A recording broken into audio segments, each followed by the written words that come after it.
Welcome to Phonogenics 101, a Riotboy production hosted by Jeremy Gloff. The podcast where people who love music discuss albums track by track. Please hit subscribe, and if you'd like to support this podcast, patreon.com/Jeremy Gloff or Venmo @Jeremy Gloff.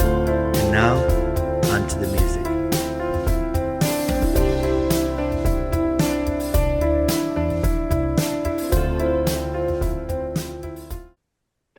Hello, everybody. Welcome to Phonogenics 101.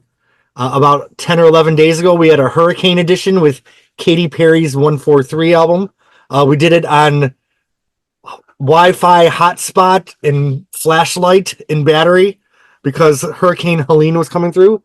Little did we know that 10 days later, a Category 5 Hurricane Milton will be coming right for where I live, Tampa. But it's not supposed to hit us till tomorrow. So in the meantime, let's have a podcast with our friends here. Of course, thanks to my Patreon subscribers and all the people subscribing on YouTube. Already, we're in season 3 of the podcast, and we just got a huge bump in viewership. So thank you so much for everyone that's discovering the podcast. The purpose of Phonogenics 101, you can find 8 million articles on albums. Well, some albums maybe only 8 articles, but you can find a lot of articles giving reviews. But we don't only talk about the music. We talk about how it affected our lives and pop culture at the time and what the music meant to us in real time. So most of us were on Phonogenics season 2, talking about all the Blondie albums, but Steph was on the podcast occasionally. She would walk by in Barry's camera, but she is here today as a full-fledged member. So Steph, would you like to introduce yourself and talk about your thoughts on Blondie or Debbie Harry or whatever you'd like to do? Oh, you're on mute, my friend. Okay. There we go. There we go. Well, I've loved Blondie since I was a teenager, and actually met Barry at a Blondie concert in 2009.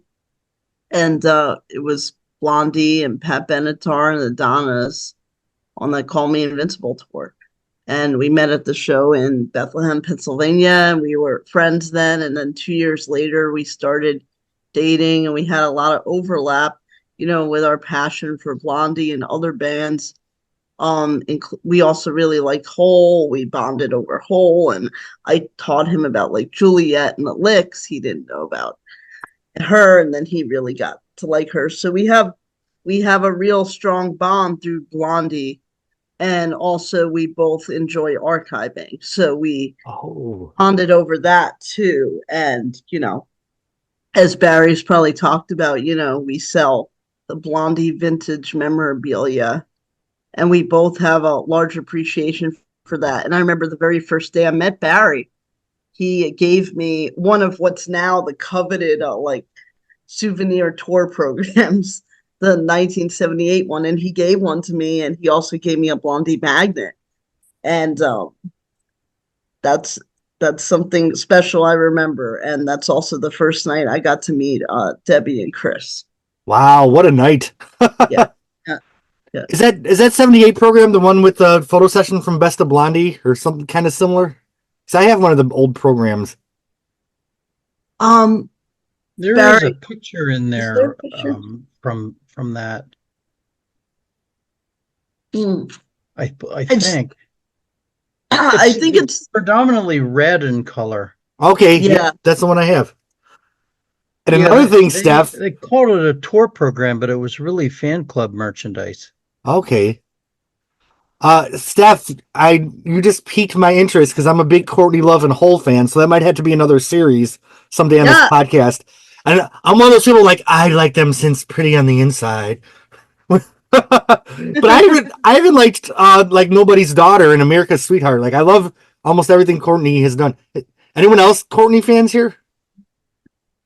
All right. Well, something to think about for the future.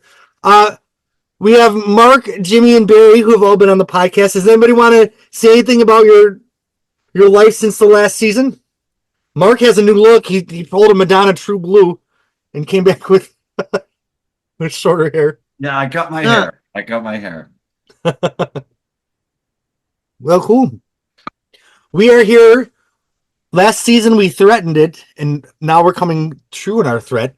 We're going to go over the 5 Debbie/Deborah Harry solo albums.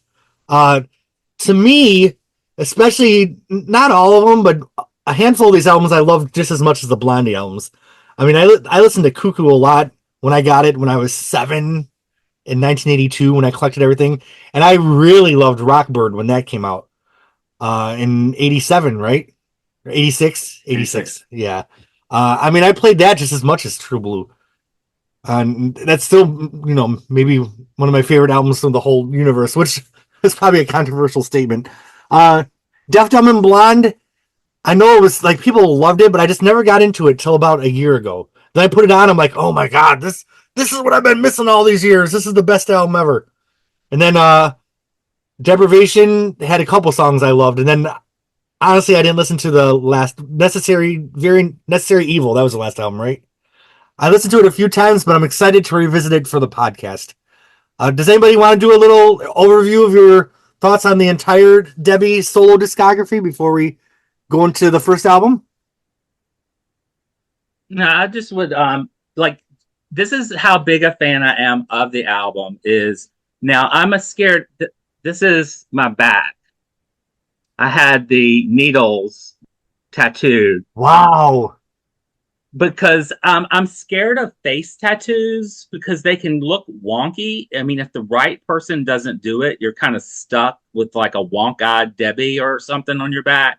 So I just opted for the cleaner look of the acupuncture needles. So every time you're about to get busy in the bedroom, does the music from Chrome start like in the video, like then you take your shirt off? Right. Very dramatically. All right. My Cuckoo, I have the book that came out a couple of years ago, Metamorphosis. Was it last year? 1 or 2 years ago. It's all the pictures. How do you pronounce the guy's name? Geiger? Is it? Giger. Giger. You always have like a 50% chance of getting it right, and I always opt for the one that's wrong every fucking time. Oh well. I have the little one where, what's that called? A lenticular. The limited edition that was delayed like 8,000 times. There was like a little era where there's all these Blondie things coming out that there was like that graphic novel, and I feel like there's one other thing that just kept getting delayed. I probably shouldn't bring up the graphic novel. I feel like that stressed out a lot of people. I have my original Cuckoo CD that had like some bullshit like white, and then it was reissued maybe a decade later with better artwork. But yeah. Is that first one that you showed from Australia? Yep. Because I remember that the first time that Cuckoo was ever available on CD, it was available as a CD from Australia. Yep. It was came out there first, and I remember I was doing the fan mail fanzine at the time, and I wrote an article about that Australian release coming out. It wasn't only on that for a while. Like that was the only way you could get it for a while. I bought it at Blockbuster Music. It was in the import music bin, and at that time, those imports were like $30-$40 brand new. Like they were expensive, but you pay the price for Cuckoo on CD if you really want it. Back in the day, so I started collecting Blondie. My cousin Kevin gave me the best of Blondie on record for Christmas, probably 1981. So by the time The Hunter came out, that was the first new Blondie album I bought. I was 7 years old, but I had also collected Cuckoo. So that came out in 1981, correct? Yes. So some of you were Blondie fans before the album came out. Do you want to talk about your journey of, the album coming out, what you thought of it at first, the promotional campaign, anything anybody wants to add?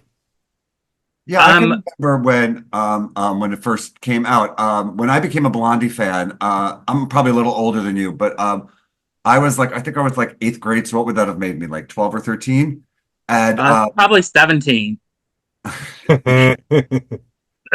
So my first album of Blondie's was Auto American, and that's what I fell hard for it. Like I knew the singles before that, but my first album was Auto American. So I think that I kind of was attracted to the more esoteric or kind of quirky Blondie, and that's always kind of been my favorite. So I can remember hearing about this Debbie solo album at the time.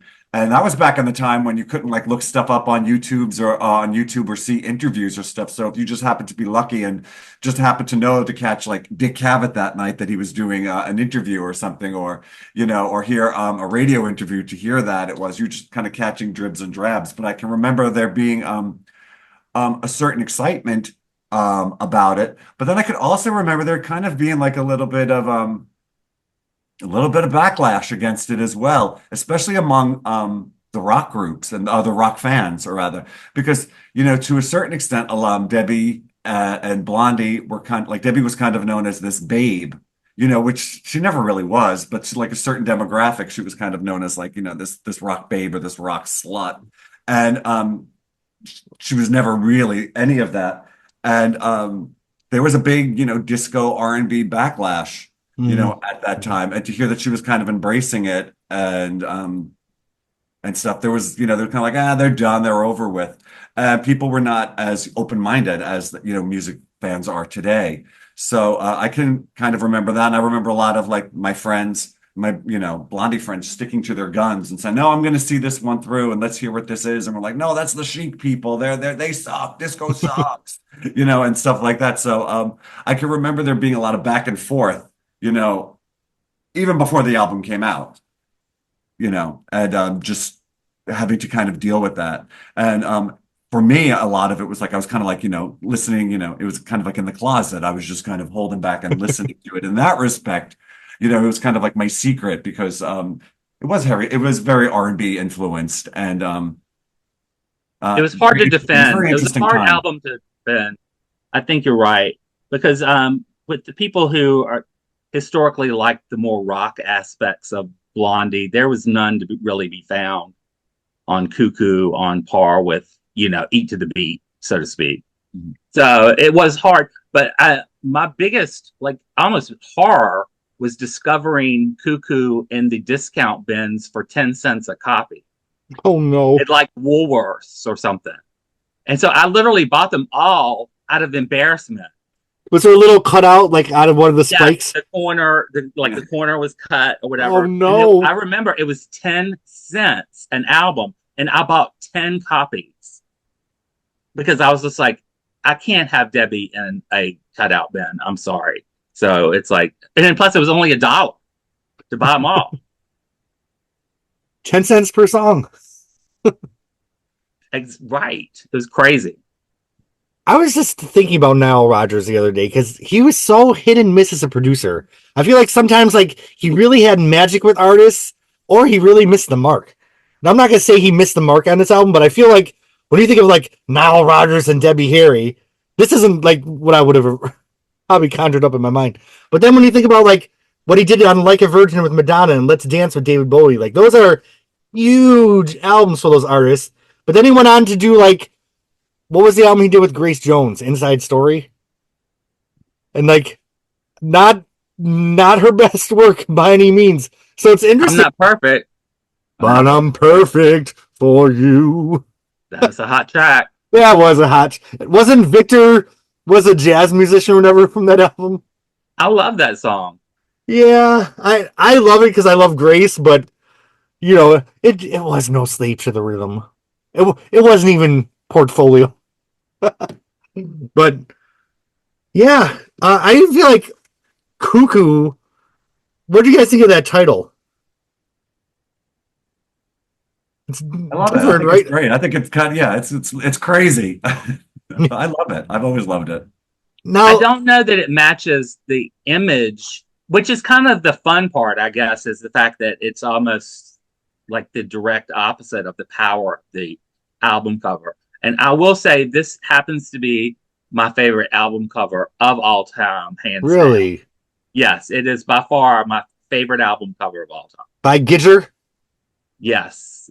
Yes. I love it. Photographed by Brian Harris. Now who took some gorgeous shots of Debbie over the years. The original picture has her with actually blonde hair, right? Brown. Oh, it is brown and pulled back like in the album cover? Mm-hmm. Okay, because I Googled it and something came up. Maybe it's a fake picture. Here, let me pause it. I'll show you guys what I saw. I'm going to show you guys the picture that I found that says was the source of the Cuckoo cover. I don't know if that's true or not, but there we go. I mean, I guess when you hold it side by side with the album cover. Yeah. I don't know if I've ever seen that one. Now, Steph, you're making a good point when we weren't recording. Do you want to say that again? Because I thought that was a great. I was just making the point that I think Cuckoo probably would have been more successful if she didn't go dark, if she kept the signature blonde hair, but we never know because the audiences are very affected by images like that. Mm-hmm. I agree with that completely, because remember at the time, it put this in context. Call Me had just been a smash hit of their career in 1980. Cuckoo came out in 81. I don't remember what month. I think maybe May. As I remember, it was warm out, and I would go outside and listen to the radio. It actually got a fair amount of airplay. I wasn't really impressed with Backfired. It's not one of my favorite songs, we could say. But it was nice that she got airplay. It was surprising to me because even Blondie wasn't getting much airplay, surprisingly. They got the things off Auto American and Call Me, of course, were being played, but I don't really recall much else at the time. There were ads for, you still had the compilation albums that had Heart of Glass and so forth on TV. But as for the airplay, I was really surprised that the Cuckoo tracks were getting it, and they did put quite a few singles out around the world, I guess because of the success of Blondie. But I think I agree with that. If Debbie had remained blonde, they probably would have sold more copies, and it would have been less quick to go in the cutout bin, which I also remember getting a bunch of copies that same way, very cheap. Did she have dark hair through all the promotional materials and videos and stuff? I believe so. Yeah, she did. And she also had all of these. She was kind of doing this monochromatic look, I guess because she was so known for her hair, where she would wear like different colored wigs, like a green wig, and she would wear all green like dresses with it, and a red wig with all red dresses. And that was kind of like a stunt that she was doing.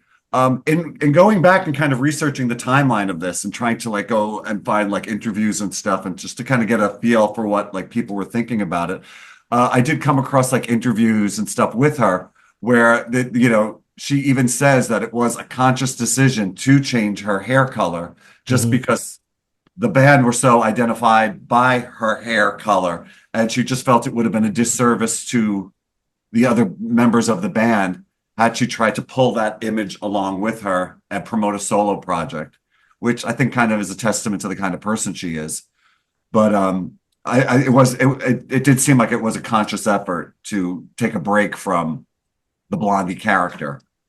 I'm sure it was exhausting to, because she's a very intelligent person, and let's face it, I mean, the mass public probably doesn't understand the level of intellect that Debbie possesses, so they focus on the hot blonde girl. So the album cover, she has, I mean, you couldn't get any less commercial than this. It was banned in the United Kingdom, right, for being too scary. I think go ahead. I think they had to take it down from subway stations or something. Okay. I'm trying to find that picture on the inside because I feel like that one's even scarier. Let's see if I can find it. Yeah. Oh, with the half face? Yeah. I mean, it is a pretty, when you look at like the Heart of Glass video, then you see this 2 or 3 years later. It definitely is I love it. I love it too. Absolutely love it. Love it. And actually, love it more. I love this just as much as Heart of Glass or whatever, I mean, at least the stylistic risk, I guess, of it. But, yes. Any other thoughts on the album cover before we go into the track by track? Brilliant. Love everything about it. Wouldn't change a thing. It's so weird, man. What a way to start your solo career. But I feel like, I was only young at the time, but I feel like there wasn't a ton of fanfare about Debbie Harry going solo and having a solo album. Because, like, I remember when Gwen Stefani's first solo album came out after No Doubt. There was such a promotional machine behind that, and that single was everywhere. I feel like Debbie's solo album was just, I almost feel like it's like an art experiment in a way, like the whole thing. It definitely wasn't like, I feel like it wasn't an album that was recorded as a cash cow for the label to have a bunch of hits and to launch her as a solo star. I feel like she's just doing her Debbie thing. I don't know. What do you guys think? I think the album came across, I mean, in hindsight, I think it came across as a side project. And I think had it been marketed that way, it wouldn't have been seen as such. I think some people consider it a failure. I mean, I know it sold pretty well, but I think had they decided to market it as a side project and not try to like market it as, being something as big as Blondie, I think it would have been, more well received. I think it's interesting. I think it's just as good as most alternative music that was going on at that time. I think it's more after years of listening to it, and in hindsight, I think it has more of an alternative kind of feel than I give it credit for. I think a lot of people blasted it for being too R&B, or in all honesty, in the early 80s being too black, which is, highly racist in my opinion, but that was the time that we were living in at that time. So I think a lot of that fault kind of rests in the record company trying to, give it a push to be a big thing, and it not succeeding in that. I think it's very successful in what it tried to achieve. Agreed. A very cohesive album, I think. I only probably have one negative thing to say about Cuckoo, and I'm just gonna say it and get it out of the way. And then it's all gonna be rainbows and positivity.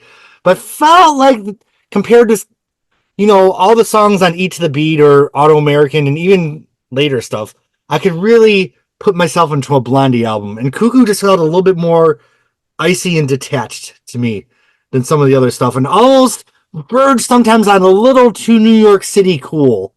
Like just a little bit where it was kind of inaccessible.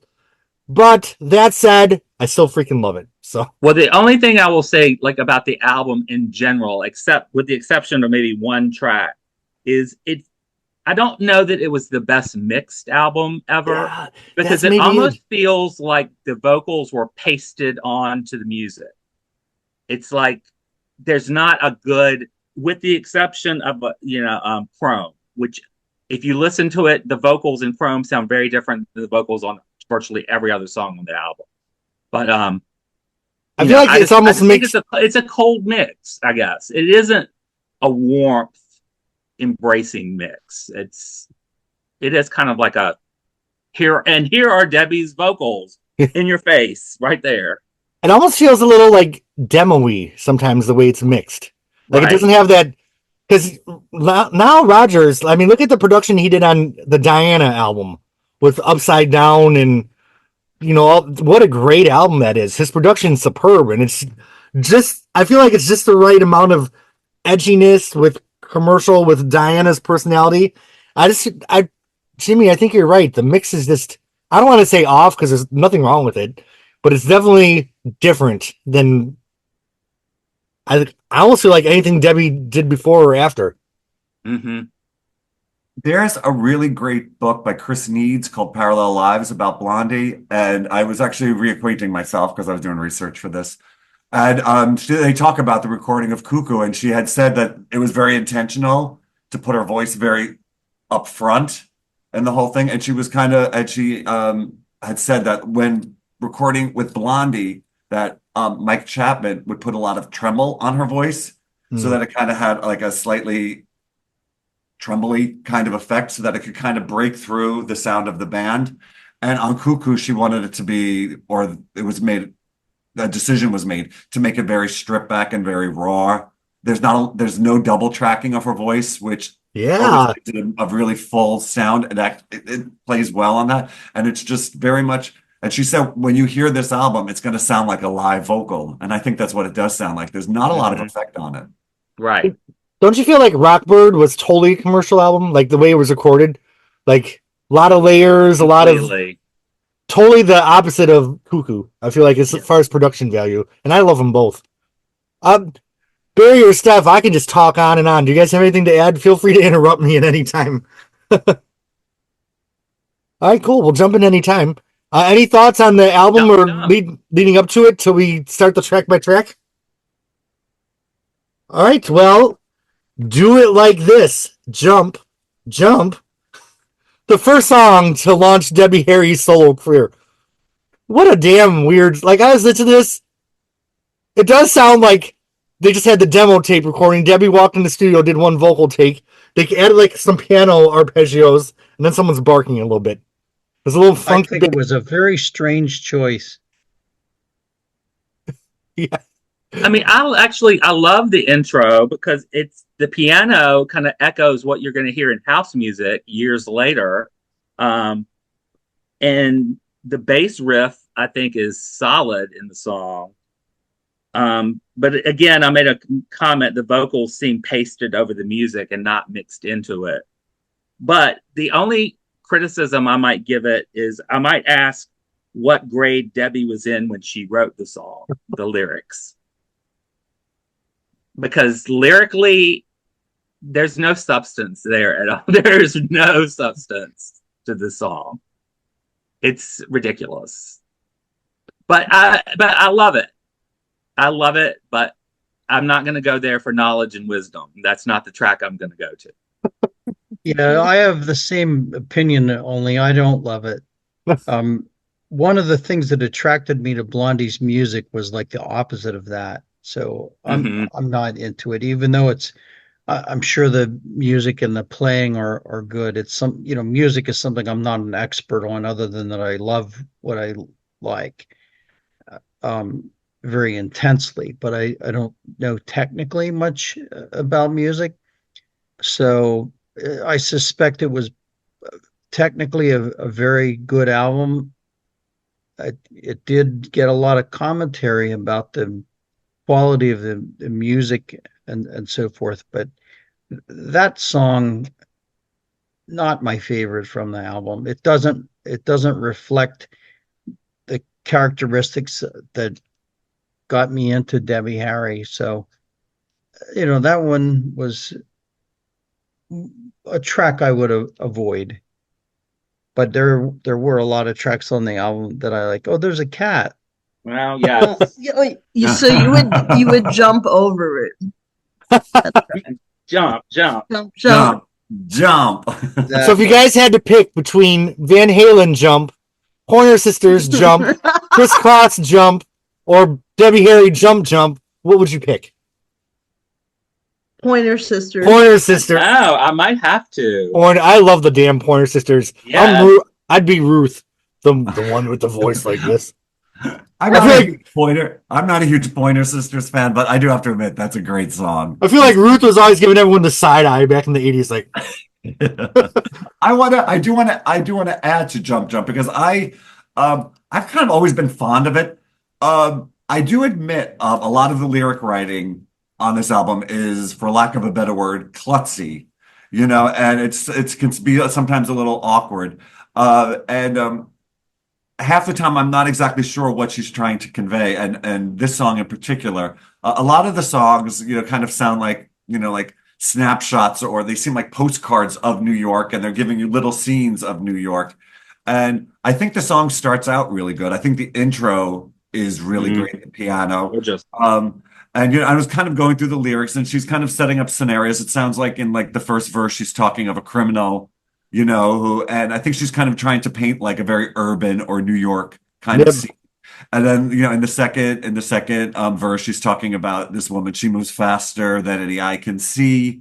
I almost got the impression that she's talking of like a go-go dancer or someone who's a stripper or something like that. And so I'm kind of getting a very, very urban, New York, 1981. It was still pretty gritty then. It was still pretty fun then. And so I'm kind of getting that feel. And I really like the point where she kind of goes, because she's mostly through a lot of this album, it's kind of like a very much like a kind of streetwise kind of talk Yelp kind of delivery, which I'm not angry with. But that seems to be going through a lot of the album. And then when she finally gets to the point where she goes into her higher register and she starts thinking I really love that part, that they shine, we shield our eyes to see. And I think those are great lyrics in that part. And then she goes into the dog barking and she loses me. She loses me. But So I feel like really want to love it. even that high part, it's weird to hear her singing like that without all the effects on it that we're used to. So even that landed a little bit different. Didn't you feel like I like that part of the song, but it's jump, little doggy, do what she says. When I heard that, I'm like, oh goodness. Any other commentary on Jump Jump? No, I just want to thank Mark for giving it some depth for me, so I can now listen to it as more of a metaphor instead of the actual lyrics themselves. So thank you. Just like when you guys made me fall in love with Auto American. Remember, I came in there being all like not getting it, and now I do. I still give Jump Jump thumbs up, though. I do. Barry's like, I'm not gonna go there. I'm giving an extra thumb for Barry. All right. The CIA is about to get involved because the jam was moving. All right. This is my little 7 or 6-year-old mind that had this album. It was a little different, but I always loved the song. When I played it in my car today, I still loved it. I feel like it's got a groove. It cooks a little bit. I feel like there's more than like 3 instruments there, so there's a little bit more production. So I might be giving it all away here, but I love this song. I love the weird background vocals. I feel like Debbie just really gives a lot of the album's detached, and I feel like she's really invested in this song. Yes, I wrote lots of personality in her vocals on this one, and I just consider this track new wave pop perfection. I just think I just love everything about the jam was moving. I mean, what a hook! What a great freaking hook! It is so good. It's so solid. And you listen to it today, and it's kind of like, again, it was ahead of its time, really. I think it was just a little bit too early for that. That sound was out there, but I don't know if it had gotten commercial enough yet. This song, like, I play it when I'm in a bad mood. And then, I'm happier because you can't like listen to this song and be in a bad mood. Oh yeah, when she goes crazy, crazy, crazy, that's just so good. It is so good. Yeah, that was amazing. It's one of my favorite songs on the album. Yeah, definitely for me. Maybe that show when Debbie was in a bad mood backstage, she'd listen to The Jam Was Moving in the dressing room, and that's what turned it all around. That was it. Yeah, I think it's a fun song, and any song that has that like sound to it, I'm just like, all right, we're there. Nothing can be wrong in the world. I think the vocal's really strong. And talking about the song kind of being a little bit ahead of its time, I'm playing it as I'm going through the songs, and I'm listening to it, and then all of a sudden, that song, which I was not crazy about, but that song that came out a few years later, what was it, Word Up? Oh, yeah. Yes. Oh. Everybody say, I was like, oh, this is almost like the same song. Yeah. And it just popped into my head, and I was like, I think this would have been better as the first single. Yeah, I think we would have had a different reception to the album. Jimmy, do you have a blonde Debbie singing with "This Is the Lead Single"? Yes, hit. Do you have a different track list for the album to share with us at the end, per usual? Well, do you want to reveal that now? No. But I just want to know if we have something to look forward to. Well, I mean, that's what we have to wait and see. Oh, okay. I want to say about this song. So it reminded me of a story. In 2017, Barry and I went out to a friend's wedding in Kentucky, and his family had like a farm, and they had homemade jam and honey, and that we took home a bunch of jam and honey, and we packed it in our suitcase, and it was in these like glass bottles, and we had all our clothes in there in one suitcase. And then when we opened it up, one of the jams, even though it was in like a Ziploc bag, it had cut through it and it had broken, and jam was all over the place, including on my pretty dress and everything. And we were all pissed off, but it made me say the jam was moving Oh my gosh. because it moved all over everything. That But was luckily, crazy. everything came out with stain cleaner. See, that's all I want in life is just to find my partner where a bag of jam could break open and be like, oh, the jam was moving. You guys are lucky you found each other. Well, I give this song way 2 thumbs up. I love it. Thumbs up. Any other thoughts on this one? All right. Well, I feel like a lot of this album, there's urban, it gets exotic. I feel like Chrome, for some reason, I remember watching Friday night videos or something in like 85, 86, and they're showing all these videos from Koo Koo that I'd never seen before. And I remember, I feel like there's a whole TV special of like Debbie Harry and Blondie music videos that was for some reason shown late night on TV. Because I remember there's a video that starts off with Chrome, then goes into a different song, right? Or am I imagining things? No, there is. There is. Okay. The opening to Backfired has the That's opening of Chrome onto it Right. with Giger piercing the Egyptian Scoffus. sarcophagus or Yeah. whatever. Yeah. Scarlet. And whatever it's called. And then it goes into Backfired. And I seem to recall something like on a, I don't know, like ABC had like Friday night videos or something, and they had a special where they showed the Koo Koo videos, and then they also incorporated it with like a bunch of Eat to the Beat videos. Or Right, something. Sound Asleep was on there. I remember. Yeah, it was something like that. It just blew my young mind. Go ahead. Barry might know this because grab my phone. I'm just now having this memory that I won a special pressing or something of Chrome through some kind of contest from Blondie. But it's like a 12-inch single. It has Chrome on it. And I'm just now remembering that I like won that. I But don't I have recall anything about that, but that's interesting. Yeah, I mean, I don't know that it's like a rare thing, but I had totally forgotten that how I obtained it was through some contest I entered. Oh. And then, actually won it. Which I still have, of course, because have I gotten rid of anything from my childhood? Obviously not. Everything from my childhood might be gone in like 48 hours, but that's we'll get this podcast done before then, so at least this album's got covered. All right. Chrome. This is another song. I loved it from the first time I heard it. I love that percussion track on there. This song just kind of had that otherworldliness that I kind of felt when I listened to some of the Blondie, but it's totally, this isn't a Blondie song, but it did take me to another place. Yeah. It took me to another place the way the best of their songs did. I love her vocal. I love the music. I love the melody. It's just otherworldly is the only word I can think of. And, to this day, I've never sat down with the lyrics to actually read them and know what she's saying, which might make me a shitty fan, but doesn't really matter. I just love the song for what it is. What do you guys think of Chrome? I think it would have fit in on The Hunter. Oh. I don't think it would have sounded out of place on the Hunter album at all. In fact, I would prefer it over many of the tracks on the Hunter, as we have already covered. But I think on this track, I think her vocals are different than they are on most every other track on the album. I think the effect or something is there that gives it that ethereal quality that I wish the rest of the album maybe had touched on that a little bit more.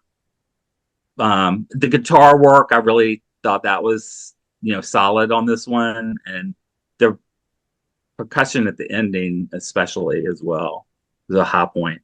I feel like that's the Koo Koo part of the album when it fades out to just the percussion and they're doing some weird backbeat stuff at the end. I'm like, all right, we're still listening to Koo Koo here. Yeah, I think Chrome is a great song.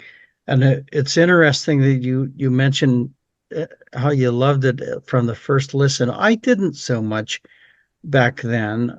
My taste has changed quite a bit. But one thing I really remember about it is that they performed it live at the tour in 1982. So in August of 82, when I saw them the only time in their original incarnation, they did Chrome at the show, and it was one of those tracks that just knocks you right out of the world, right into space, um, with how fantastic that song was. And that was took that live version to make me realize that there was such a gem on that album there with that song. And I'm sure I was probably going up against my expectations of what I wanted or what I expected them to do. And Cuckoo's completely different than what anyone's expectations were back then. So somehow I originally missed it, and then when they did it live, it was just like a revelation. It's one of the best songs on the album. I agree. It might be my favorite on the album. I don't know. With Cuckoo, my opinion changes and my favorites go in and out, and which is why I kind of love it because it's always moving, and changing like we all are. But Sure. I just love the meditative nature of it. I'm just never really quite sure what it was about, but I think that's okay. I remember people saying that, one of the problems they kind of had with the album was that there was a disconnect between the image or the album cover or the look of the album and the actual music that was inside. And I feel that this song really fits in with the image that she's presenting. It's very, very meditative. It's very, 100%. it can be Yeah. slightly eerie and everything.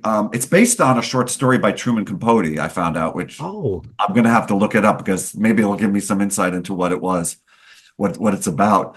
But Jimmy, you were talking about the vocal, and it's funny because I was listening like with my headphones on really well, and I'm listening to it because, like we were saying earlier, there's not a lot of effect or dubbing or anything or back, double tracking or anything on her voice, and in this one, it's almost kind of eerie, and there's almost kind of like a slight vibration that she puts on it where it kind of just goes in and out. And I don't know if she's intentionally doing that with her voice or not. It's really good and it's really effective. mm. And there is a harmony in there that's almost like mixed like a whisper that just kind of eases in and out between that.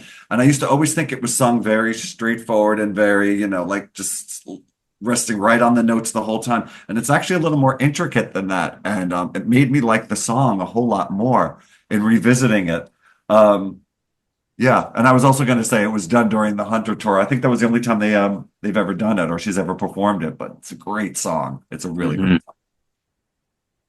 All right. Does anybody else want to weigh in on Chrome? I gave it three thumbs up. I love this damn song. All right. Surrender my love to you.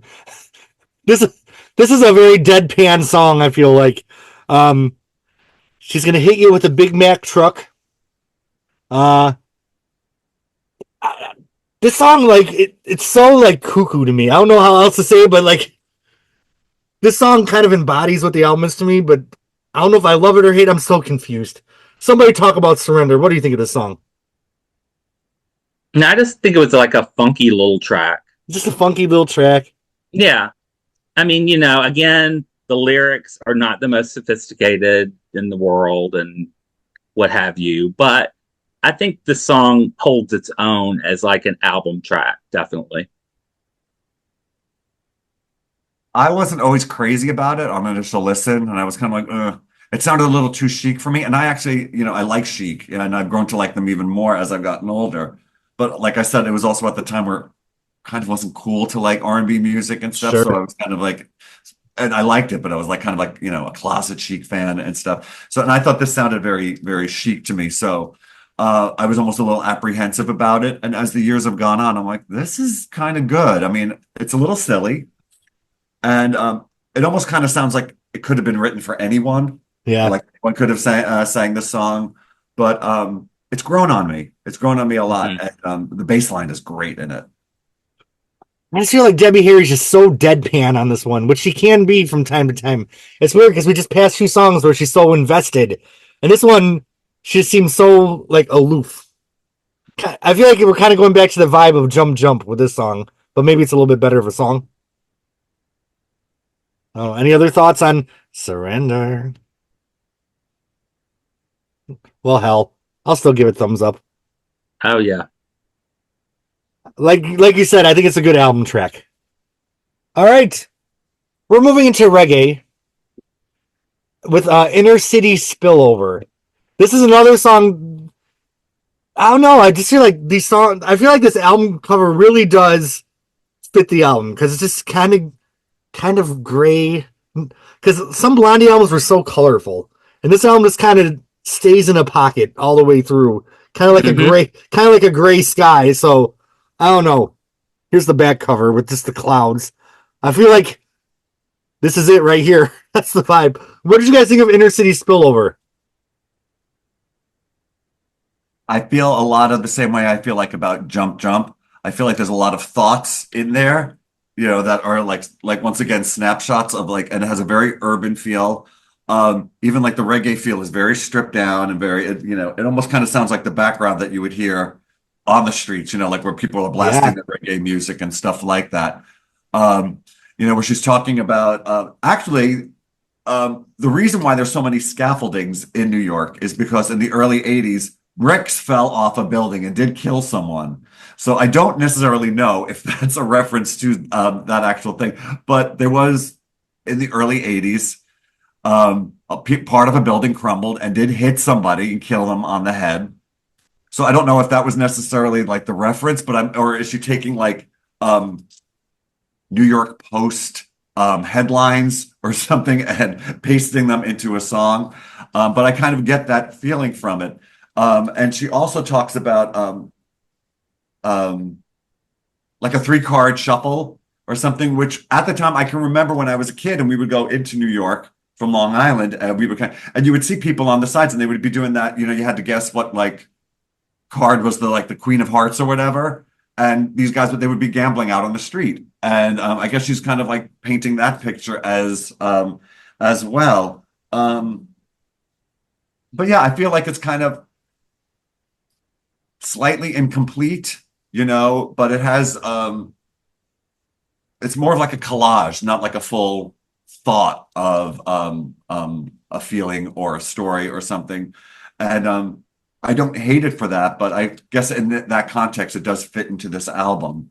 When I talked about some of the lyrics being like a little klutzy, I think this song falls guilty of it, like Jump Jump. And so but I don't hate it. It's kind of like, like, I don't know, like like all your children, you love the ugly ones too, Well, I just had this crazy thought, which is going to take like 2 minutes. But I think I'm a little loopy because I haven't gotten any sleep all week. But I was thinking like how Blondie's very New York. And when you think of the debut Blondie album, it really is like a June album. Like in the sun, you're on Rockaway Beach, you're at Coney Island. Then when you think of Plastic Letters, it's really like that heat of summer, like August, when it's so hot, you're just sweating everywhere. It's not like the fun beachy summer, it's like hot, dank summer. Then you get to Parallel Lines where it starts to get a little chillier. You get into that September. I feel like Cuckoo's like February in New York. Like it's just overcast and gray. I just remember those. I grew up in the North. There's like fun, like emotional seasonal winter, like Shayla from Eat to the Beat. I feel like that's a very like wintry, beautiful seasonal song. But then when the season passes, all you got left is the slush and the gray and the bleh. So I feel like that's what Cuckoo is to me if you're doing Blondie through the seasons. Do you guys think I'm crazy? Certifiable. Well, Debbie Harry through the seasons because this is Debbie solo. But Inner City Spillover is such a Debbie Harry song title. Like, you're not going to hear a lot of artists with a song title like that. All right. Any other thoughts on side one of Cuckoo before this Cuckoo moves the podcast along? I still give it 2 thumbs up. It's not my favorite song in the world, but it's certainly not. I'm trying to think of a Blondie song I don't like, and I can't even do that. All right, moving on. Backfired. Has anybody here ever gotten a hamburger to go from Hojo's? Because I sure want to now. Did you do it in honor of this song? Growing up, up in the Northeast, there were Hojo's everywhere. So of course you go to Hojo's for burgers. You do? Well, Fried clams is what they were known for. The hotel, Howard, isn't that Howard They were Johnson's? attached. They were attached to the hotel. They were really known for their ice cream because they had, I think, 28 flavors or something like that. But you would go for ice cream and stuff like that. But it was like a diner. It was, so you could go for burgers and fries and stuff. But yeah, you go to the Hojo's for hamburgers to go. How was a Hojo's burger? Was it delicious? It's a diner burger. Yeah, of course it was delicious. Okay, when we all meet at Barry's house for the listening party, we need to track down a Hojo's and all get burgers to go. Unless we have a They don't vegetarian. exist anymore. They don't? Yeah, they're gone. My dad worked at one when he was a kid. My dad's 84 now. So their heyday is long gone. I think they wrote the song with a memory of something in mind. When I worked at Busch Gardens in Tampa, there was like a bar attached to the Hojo's, but I don't think they had burgers to go.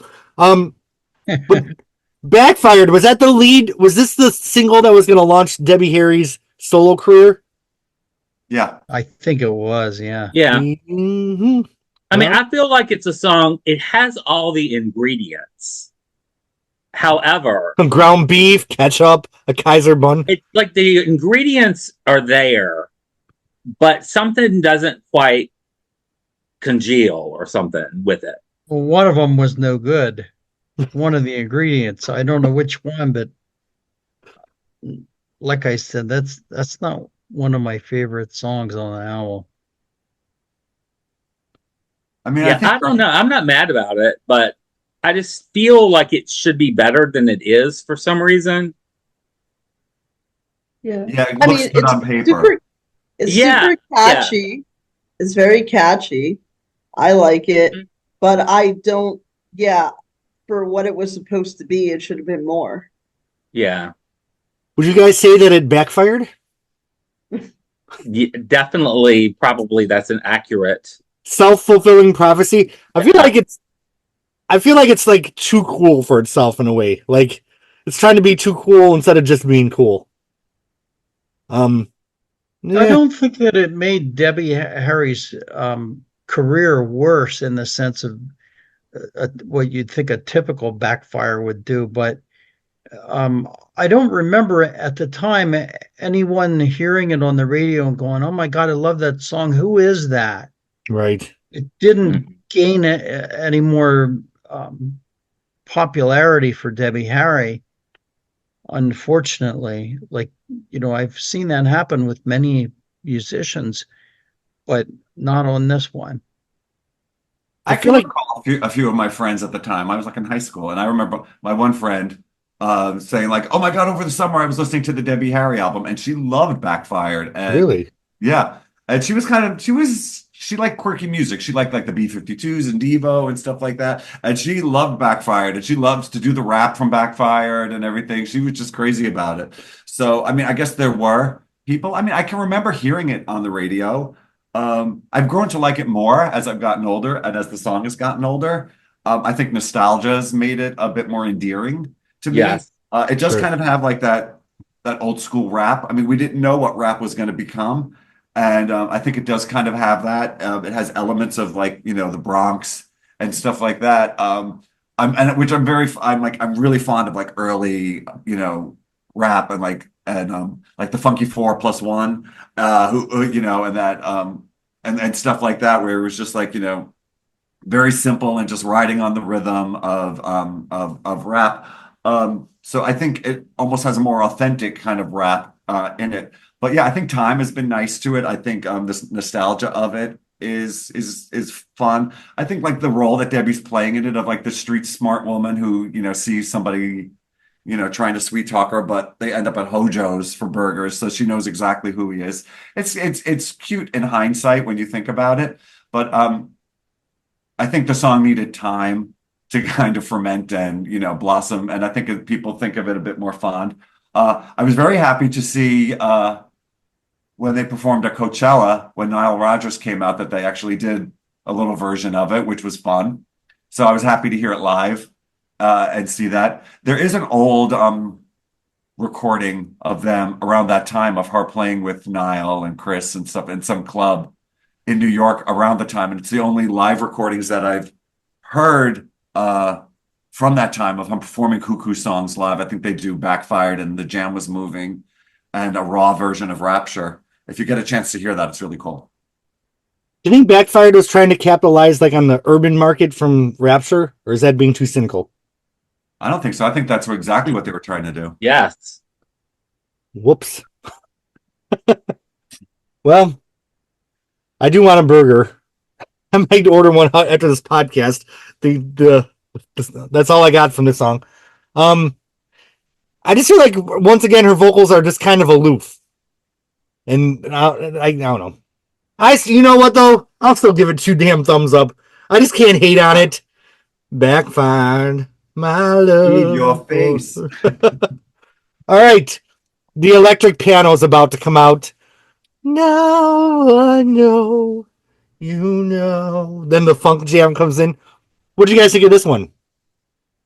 Well, my notes say, now I know you know that I will skip this track.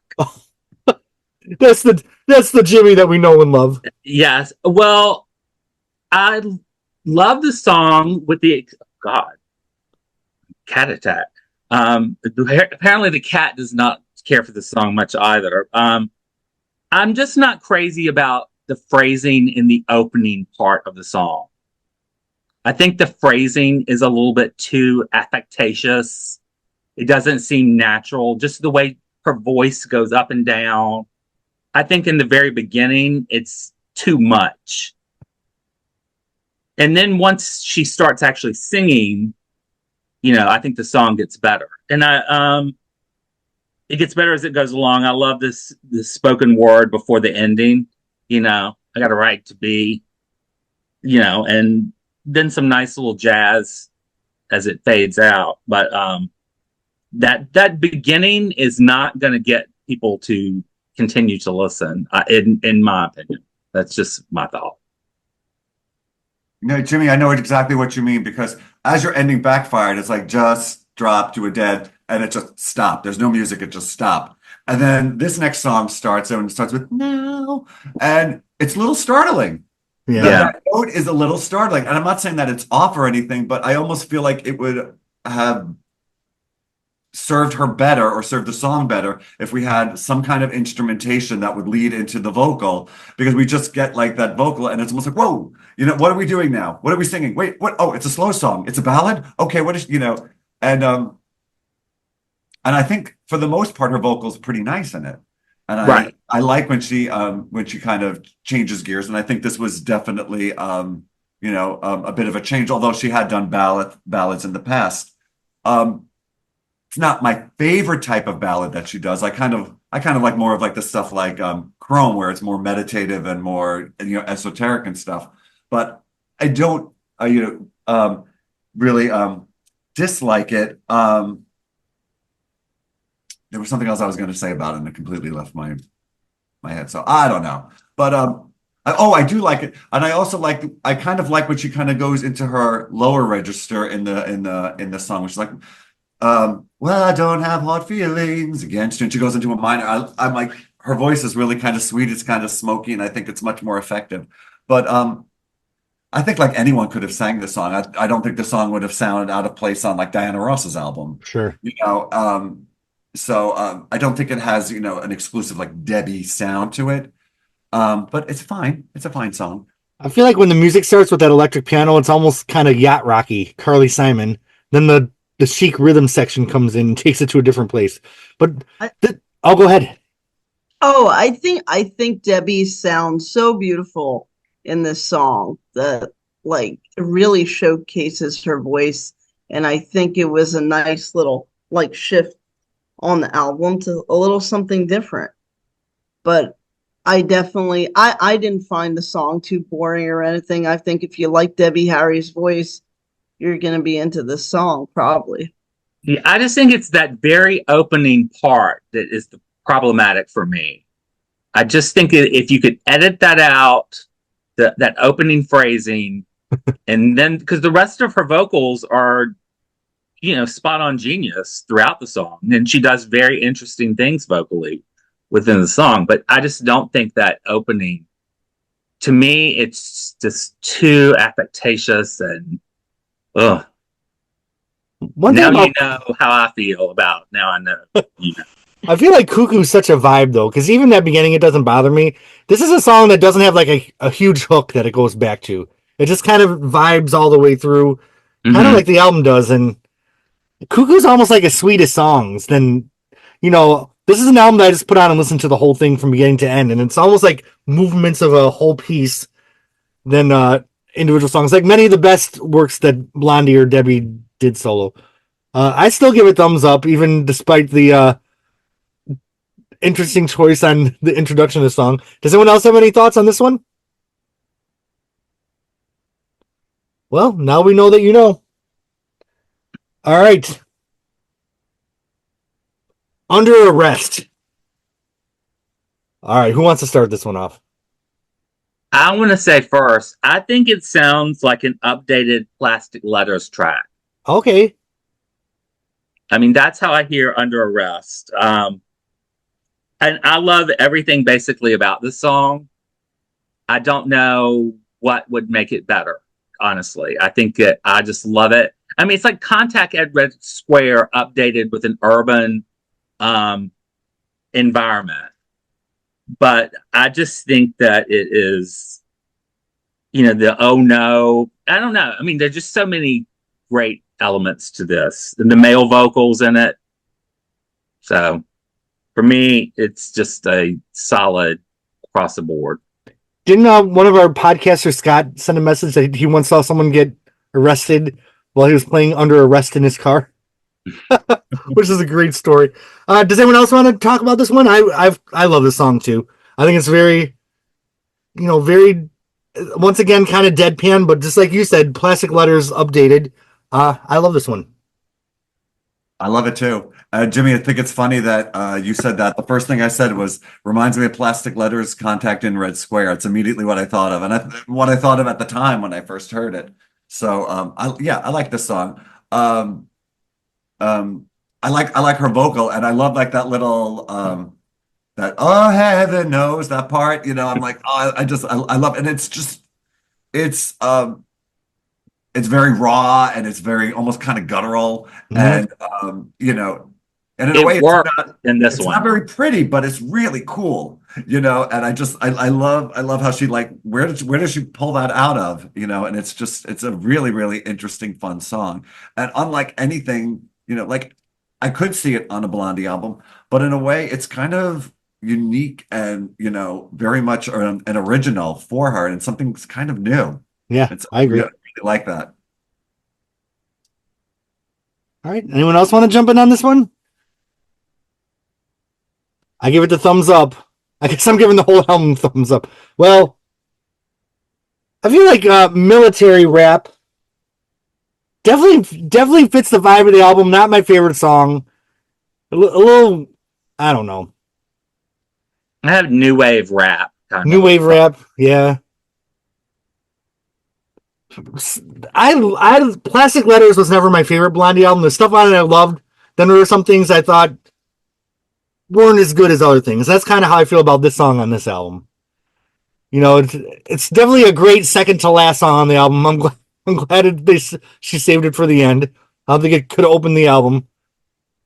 And I like the disco horns in there. I mean, I like it, but it just feels like a new wave rap song to me. Yeah, it doesn't feel very R&B to me. Right. I think maybe she was trying to be a little political with this, but I'm not exactly sure what politics or what policies she was addressing on it. And I like that because I like that they're kind of aloof and, and not so literal in a lot of the things that they say. Although this was, kind of, light and airy and but it was funny, like in comparison to a lot of the songs, where she's kind of doing this street talking, kind of like almost yelp or kind of like, shouting, singing. I almost feel like there's almost more singing on the rap song because but it's kind of true because, she kind of, she's kind of has like a slight vibration to her voice and it's kind of following along. It's not very R&B-ish. It is, like Jimmy said, kind of new wavy. Mm-hmm. And I remember a lot of people saying, oh, they're trying to, um, hop onto like the Rapture train and, ride the coattails of Rapture. And I don't feel like this is at all. I think they were trying to find No. something new. Right. Agreed. I feel like if anything was riding the coattails of Rapture, it would have been more backfired than Military Rap. But I'll still give it the thumbs up. Any other thoughts before we move on to the final track of Cuckoo? All right. Well, Oasis, to me, this kind of takes you back to that otherworldly place that Chrome took me a little bit with the kind of exotic music. I love Debbie's vocals. I thought this was a great way to end the album. I feel like the song looks like this. So if this whole album was an art piece, I feel like Debbie was successful because the visuals match the sound, match the tone. What a weird, interesting debut album. Because how many albums was she in with Blondie by that point? 5, right? 5. So this sounds like nothing, on those 5 albums. She definitely was doing her own thing here. What do you guys think of Oasis? I like the lyrics, and it's funny, and some of them are klutzy on this one, but I think they're kind of humorous too. How do you drive someone crazy to where in what kind of car? Maybe we'll find a romance. I'm like, just very, very funny. Um, and that the storms, they rearrange the sand. Some of them are really quite interesting and quite smart. I like the vocal on it. I feel like in the same way I feel about the vocal on Chrome, I feel about the vocal on this. It's very interesting. I like what she kind of does with her voice. That's something new. I think she's always been and I've said this before on some of the podcasts, but I've always think she's kind of approached her singing as like an actor approaches a role and stuff. Yep. And she does interesting things like an actor will do with their appearance or with their voice. And in this song and in Chrome, I feel like she's really kind of doing something on a much more subtler sense. And it's taken me, I don't know, years or something to really appreciate what she's done in it. But I like Oasis a lot. I think it's a very good song, and I like the writing on it a lot. Not to mention that this is the song where the album title comes from, because she says Cuckoo. I wonder if she had the title first, the song first, or she's like, what should I call this album? She just pointed and landed on that line. Who knows? Jimmy, were you going to say something? I interrupted you? Sorry. I mean, I really like the Middle Eastern feel to the opening of it. And then the bass line, though, is just killer. The bass line hook that runs through the song is so solid. And I love how the song builds. And then at the ending, it just goes crazy off. Yeah. We're adding everything into the mix, which was perfect way, just to fade on out with like everything going at once.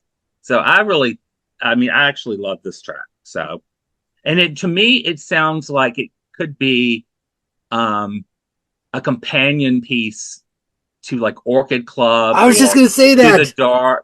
Do the dark. It's like a companion piece to those kind of tracks. Because if you listen to the work of Debbie Harry chronologically, you go from Auto American. What's the last song on Auto American? Follow Me. Follow Me. Then it goes into Jump. But then Oasis would go into Orchid Club. So that's the next album. So they really do segue into each other. And go ahead and finish your thought, Jimmy. I didn't mean to interrupt. No, that's basically it. I think that covered it.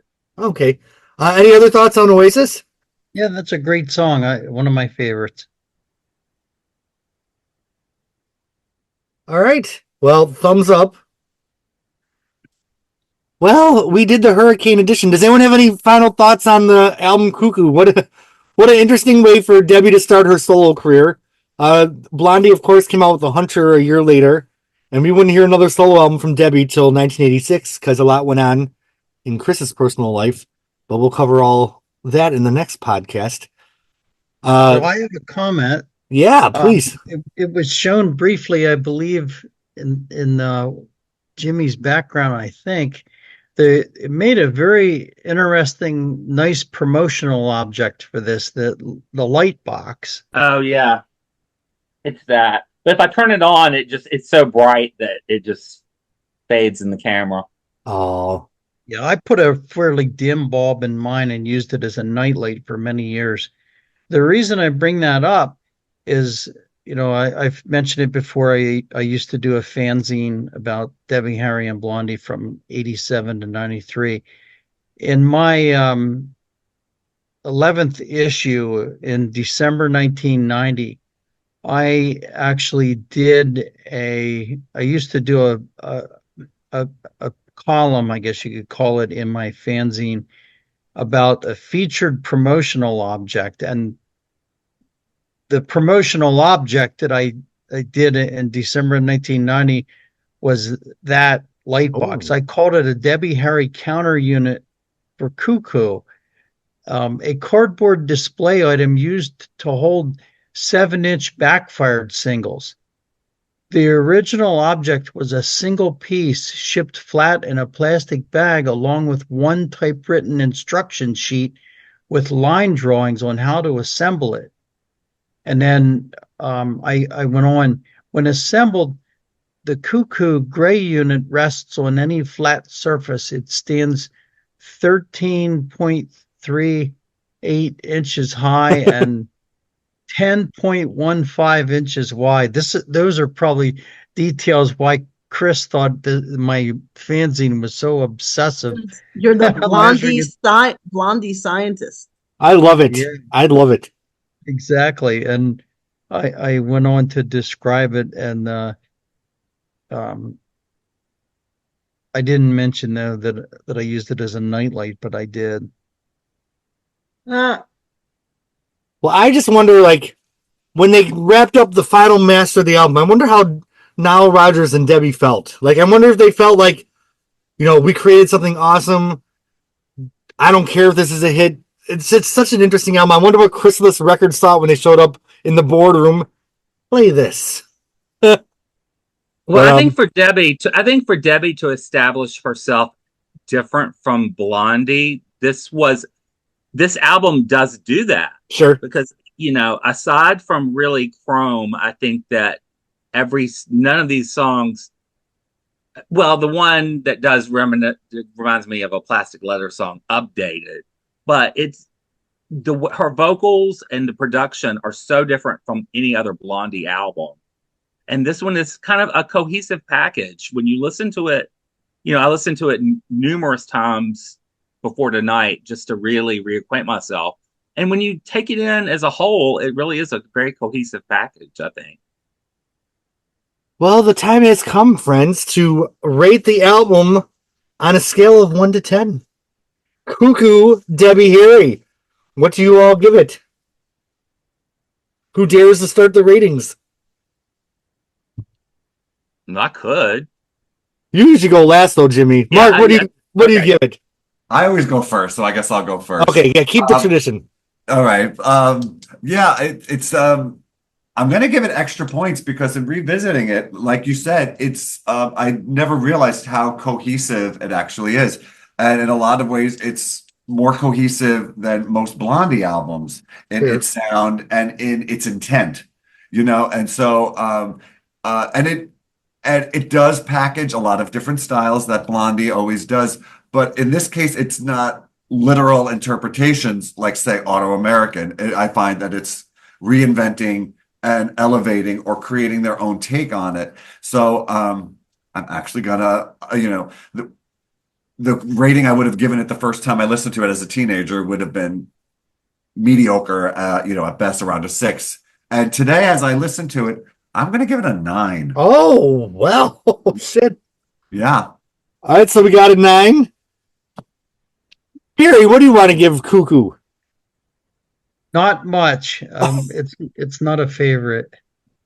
More than I would have given it when I was young and first heard it, which probably would have been like a 3. I love it. No, maybe I better decline. I don't know, somewhere around a 5. Okay. Maybe a 6. I mean, the musicianship was extraordinary, but the material didn't what do you call it? Complete me like a lot of Blondie material would. I definitely can relate to that. I feel like maybe there was the magic meter might not have been as high as some on some other stuff. Steph, what's your final assessment of Cuckoo? I'm a tough critic, but I would give it a 6. It's not my favorite, but it's not something I listen to all the time, but I don't dislike it. But I think for what Debbie was trying to do, she achieved that. She established herself as a separate artist. But and I really do like Chic and Nile Rodgers and all that. But it would be interesting to see like if they were to do this again. If they were to collaborate like in 2024, 2025, what kind of song would Blondie and Nile Rodgers make? I'd love to hear that. All right. Well, I'll go. So we'll save Jimmy for last. I guess I'll give it. Oh, shit. Somewhere a 6.5. 6.5. I feel like it's a little bit too chilly, but it's still a mood piece. I still listen to it from beginning to end, and I still do pull it off the shelf and listen to it more than probably some of the Blondie albums, to be honest with you. Does it make you goosebumpy in any song? It gets bumpy. That's funny. He wanted to know if you get goosebumpy from any song. No, it's only bumpy. I think it's a bumpy ride, but not a goose bumpy ride. Barry, you're right. I mean, when I think of a song like End of the World from Panic at Girls, like, I really do feel something in my body, like, from all of those, my favorite Blondie songs, and there isn't any of that on this album. So I guess she really did establish herself as a solo artist. Oh, shit. Well, Jimmy, take us away. Okay. When we look at this album in total as a complete package, I give it a 10. Oh. If we're including cover art and inner sleeve material and the music and everything included, it would get a 10 because based on the cover alone, if you put the needle down and heard static for 30 minutes, I'm still going to give it a 10 because I love the cover that much that I don't even care if there's music associated with it. But if we take the cover away and just base it on the songs, I had written down an 8.5. Oh, but I kind of want to go where Mark is because the more it's one of those that when you talk about it, it just makes you want to listen to it again for some strange reason. I mean, like I want to go here Under Arrest, like when the jam was moving, like right now. So that would be my score. Well, let's score. And as far as the track listing goes, oh yeah, yes. Typically I will make adjustments in what the artists have chosen, or probably the record company has chosen more than the artist. But the sequencing order, I actually would not change anything on this album. Has that ever happened before? No, on Auto American it was the same way. Okay. Auto American, I didn't change anything on that one. And I think this one is the songs are well placed on this album. So I really wouldn't really mess with it. The only thing if I had to do if I could do one thing with it, it would just be eliminate that now I know, that I knew that she did. That opening line, if I could just eliminate that, then I think the rest of it's pretty solid. All right, friends. Well, let's meet in 2 months, provided I still have a life and an apartment, because I just got upgraded to a Category 5. I just looked at the weather, so that's not good. But anyway, thank you to my Patreon subscribers and to my friends. Somehow, some way, we're going to podcast about Rockbird in the future, whether it's in this apartment or somewhere in a Hojo eating a hamburger to go. So great to see you, my friends, and we will stay in touch. And we're going to French kiss in the USA in 2 months. Steph, Thanks for joining us. I love to have you on the podcast with us. Okay. Thanks. Bye. Bye, everybody.